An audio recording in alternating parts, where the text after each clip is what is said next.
Hi everyone, I'd like to welcome you to our second edition of Health Matters. I'm Selena, your nutrition and health coach. You have questions, I have answers.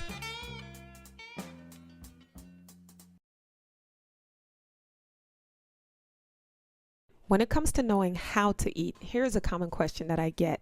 How many times a day should I eat? And my answer is eat when you're hungry. And then I get, well, I'm hungry all the time. I'm hungry all day. Should I eat all day? And my response is, no, you're not. You're not hungry all day. You need to know the difference between your habitual eating, your cravings, and when your body is hungry for nutrition. When I say eat only when you're hungry, I'm saying eat only when your body is asking for nutrition.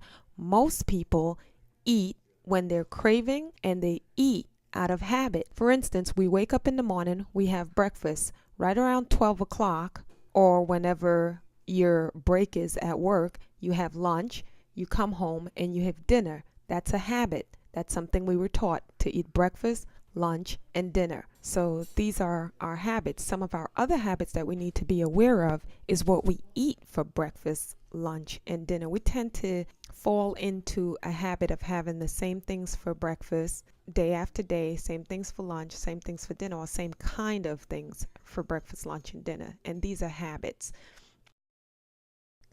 So when I feel like eating something sweet, that's a craving? Yes, it is. You're craving sweets and you're craving it out of habit. Now, whether or not you choose to eat foods like these, it's entirely up to you. My goal is to have you be aware of the difference between food and non-foods, the difference between healthy choices and unhealthy choices.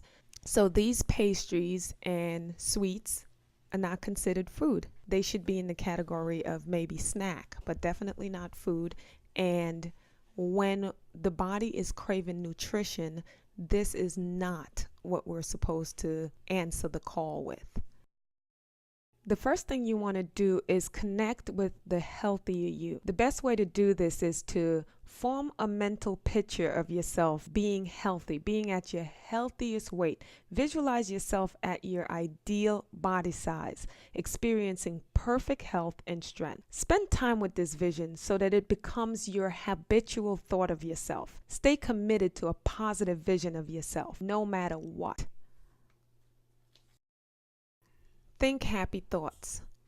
Eating should be a joyful experience. If you're angry, upset, emotional, don't eat under those conditions. If you're eating when you're angry, upset, or emotional, these behaviors are going to lead to eating disorders. Most people with eating disorders develop the eating disorder from eating while they were emotional. So you want to get happy and in a really great mood before you sit down to eat. Recently, I was asked this question: what if I can't eat fruits and vegetables? My response to this is the same as if someone would have said to me, Selena, what if I can't breathe oxygen? If you are having a hard time eating fruits, vegetables, or drinking water, then you have an emergency situation on your hands and you should treat it as such. Fruits, vegetables, and water are vital to a healthy body. Knowing is only half the battle because most of us know that we should be drinking at least 8 cups of water a day, but most of us don't. We live on a water planet containing over 70% water. When a baby is born, a baby is 78% water, yet we refuse to drink water to hydrate ourselves. To me, the choice is clear. You either drink water or suffer the consequences of being dehydrated. You dehydrate not just the outer body, but the inner body. When we suffer from headaches, chances are we're dehydrated. Knowing what to eat. I'm really big on fruits and vegetables, but for most of you who must have your meat, I would lean towards lean cuts of poultry and fish. I would not suggest red meat or meat that has been genetically modified. If you must have meat, choose only the best, only the highest grade, only the healthiest. Okay, we're back at fruits and vegetables. What are fruits and vegetables? If you could imagine the inside of your body as a carpet, fruits act as a vacuum, and the vegetables act as a broom, sweeping away unwanted waste out of your body. If you don't eat fruits and vegetables, then you're missing out on some really great cleaning action for your body. Remember, we're always putting things into our body that clogs and clings to the walls of our organs and of our tissue in the body. And fruits and vegetables work very hard to clean that up and get it moving.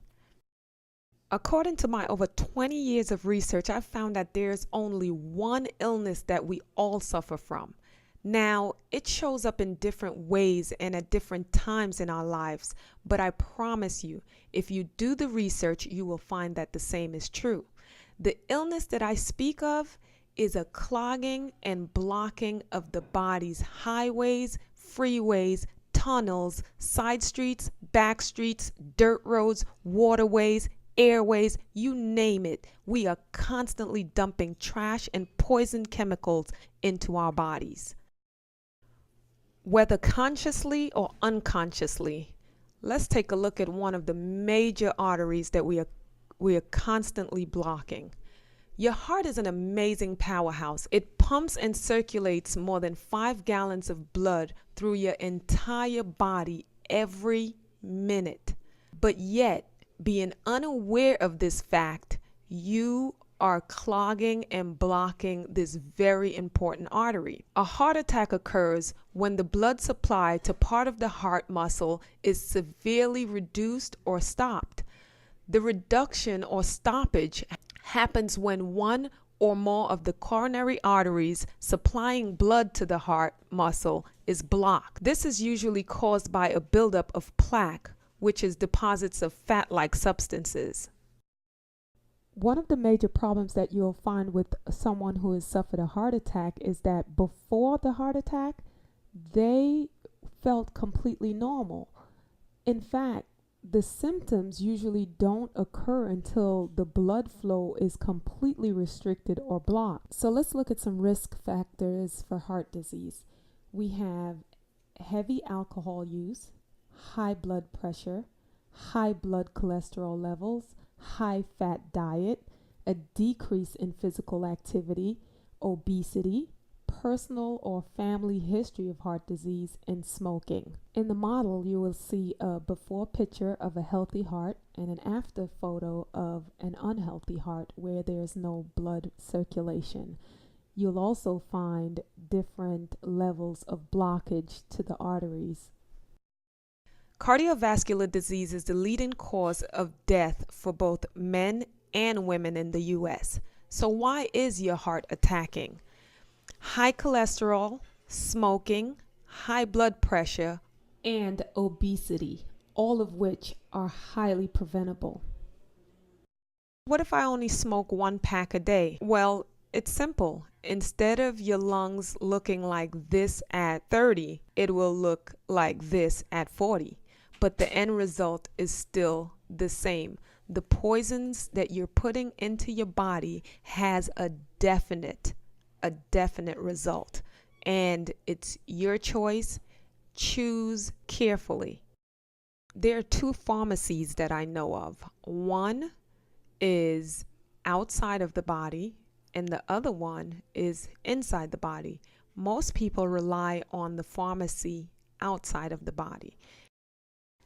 If you choose to go with the internal pharmacy within, you'll need to clean up your diet. Heart disease is a highly preventable and reversible disease. A healthy diet is a major factor in controlling heart disease. The first thing you want to do is get rid of the toxic chemicals that you're putting into your body, the high cholesterol foods, the alcohol and cigarettes, and of course the anger and stressful life that you live in if it pertains to you. You want to start eating healthier foods, make healthier food choices. You want to increase the level of vitality and health that you're experiencing, and the way to do that is to get rid of some of the fatty unhealthy foods and replace them with the more vitalizing foods like fruits and vegetables, as I always say and I'll always continue to say, as well as if you're eating meat right now, you probably want to go for leaner, healthier